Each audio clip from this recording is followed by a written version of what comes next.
Hi friends, uh, welcome to my YouTube channel. Today I am going to show you how to implement solid principles using C Sharp. So to understand this, you have to you have to have the knowledge of C Sharp coding. You should have hands-on in C Sharp. Okay, so just keep in mind that whenever you do any coding, you are creating any project, you are working on any development part, uh, you have to implement solid principles. So solid principles, the main advantage of using solid principles is uh, maintainability, reusability, flexibility in code. So there are many advantages of using solid principles. So our first principle is single responsibility principle. So single responsibility principle means a class should have only one reason to change. So suppose you are creating one class, okay, so in that you have to implement few things, but that few things are should be related to that class only. For example, we are generating report, we are saving report. So suppose you have created one class, report class, having title property, and having method generate, and one more one save to file method, save to db method. So this single class is having all three methods. So this is very bad practice, and this is where we have to implement single responsibility.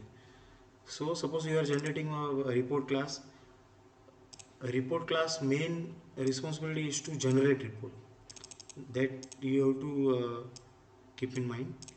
And when you are do save, when means when you save the report, so it becomes different logic, different requirement overall. So you have to separate this functionality, and you have to put this inside another class. So that I want you to understand that one class should have only one responsibility, that is generating report, and should be related to reports only. And this is different thing, saving file, saving into db.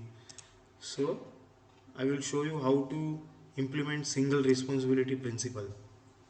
Now we will go into code.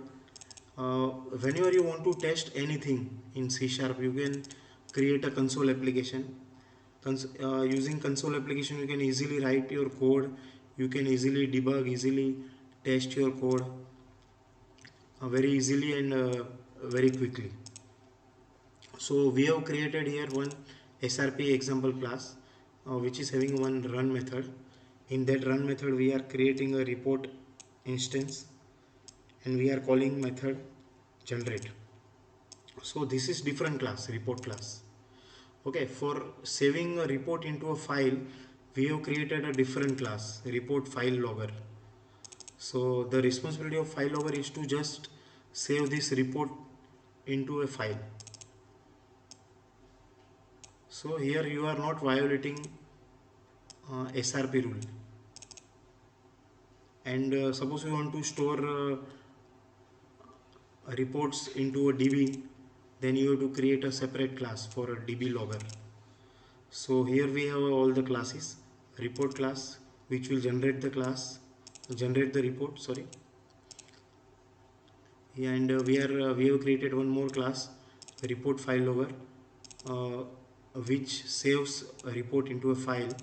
And one more separate class is report db logger, which saves a report into a database. So that's why we are passing here connection string. Here in file logger we are passing file path. Okay, so just keep in mind, whenever you implement any code, you have to strictly follow this principle so as to easy maintainability, reusability. Now I will show you a running code how it works. Okay, here we have a main method. In main method we have called run s.o.l.i.d method, and inside that we are doing SRP example. So inside that I have shown you in run method we are generating report, we are saving report into file, and we are saving report into database. Okay, so we'll just start debugging. We'll start the console application.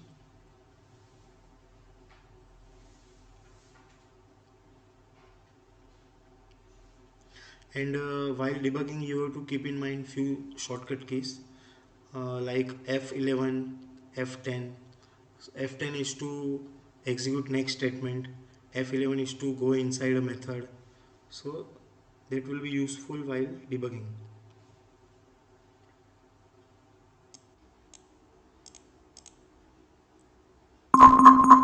Okay, I will run again.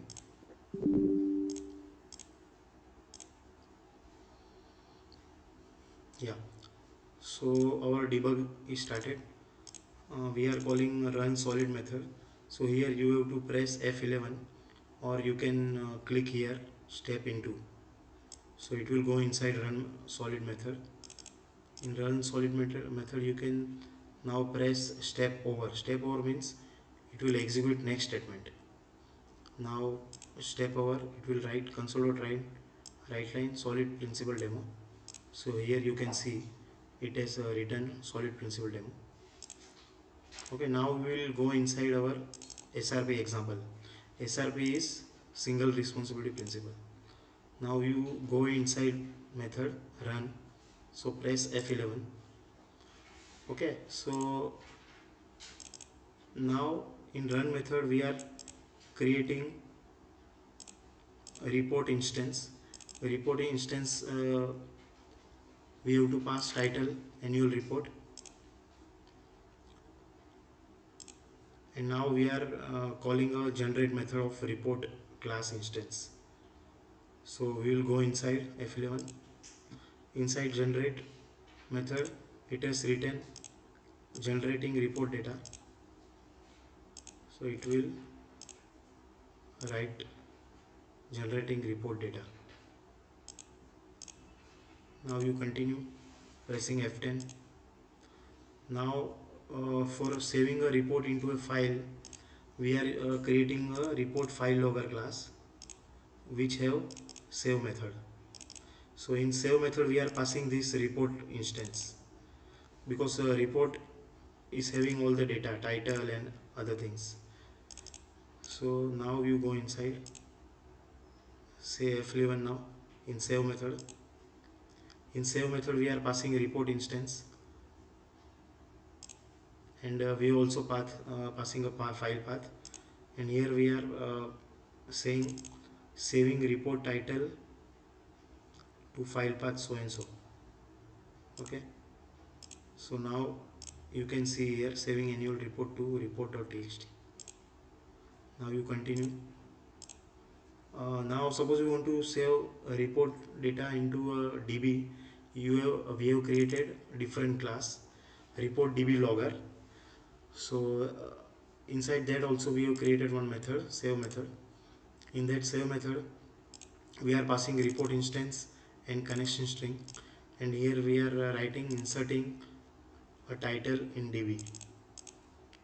So here you can write down your own code, full database insertion code using ADO.NET entity framework. Okay, so we have done with save. So now we have done all the steps: generate report, save report into a file, save report into a DB. So our SRP is done, our single responsibility is implemented like this. So every time when you do the coding you have to follow SRP, so it will be easier for you to maintain the code. Okay, so now you can see the console. In console we are writing generating report data, then saving annual report to report text, inserting annual report in DB. So now we are stopping this console application. Now I think you have understood why we have to implement single responsibility principle. It is very useful for understanding your code, maintain your code, reusable code, and you can use F11 and F10 keys for debugging. So this is all about our single responsibility principle. Next our next video I will show you second principle, open close principle. Okay friends, so if you like this video, you can subscribe my channel, and you can also comment and like our video. Thank you friends, thank you so much.